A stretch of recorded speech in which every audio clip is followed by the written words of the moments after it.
Last word I'd like to say on this. Pawan Kalyan గారిది మధ్యన OG in cinema వచ్చింది. I would like to remind my brother Pawan Kalyan. We have a Telangana OG KCR. ఇక్కడ మా కేసీఆర్ గారు ఉన్నారు. ఆయన చాలు మాకు. He will take care of us. He will take care of the state and our issues. కాబట్టి ప్రాంతీయవాదం ఇంకో మాట చాలా విచిత్రమైన మాట అన్నారు నిన్న ఆయన. ఇంకొన్ని రోజులు అయితే జనగణమన పాడరు. మాకు జనగణమన మాకు నేర్పించాల్సింది ఏం లేదు. దేశభక్తి గురించి మాకు పవన్ కళ్యాణ్ గారి దగ్గర పాఠాలు నేర్చుకోవాల్సిన అవసరం లేదు. ఈ నేల ఆనాడు నిజాం సర్కార్కు వ్యతిరేకంగా పోరాటం చేసిన నేల, కమ్యూనిస్టులు కదం దొక్కిన నేల ఇది. కాబట్టి మాకు పోరాటాలు కొత్త కాదు, మాకు యుద్ధాలు కొత్త కాదు, త్యాగాలు కొత్త కాదు. మాకు వాటి గురించి జాతీయ భావన ఉంది. ఇక్కడ దేశాన్ని గౌరవించే సంస్కృతి ఉంది. We contribute to the nation. We are less than 3% of India, but we contribute to 5% of India's GDP.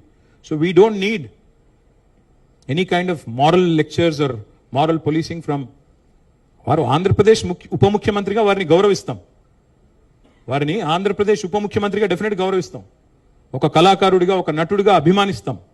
ఒక సోదరుడిగా ఇంటికి వస్తే బిర్యానీ పెడతా, హైదరాబాదీ బిర్యానీ పెడతా. కానీ వచ్చి మా సెక్రటేరియట్లో కూర్చొని పెత్తనం చేస్తాము మా రాజకీయాల్లో.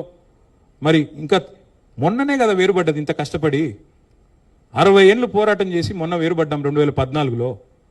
మొన్న చంద్రబాబు నాయుడు గారు రానే వచ్చే 2018లో. మళ్ళీ ఇప్పుడు మీరు కూడా వస్తారు 2023లో.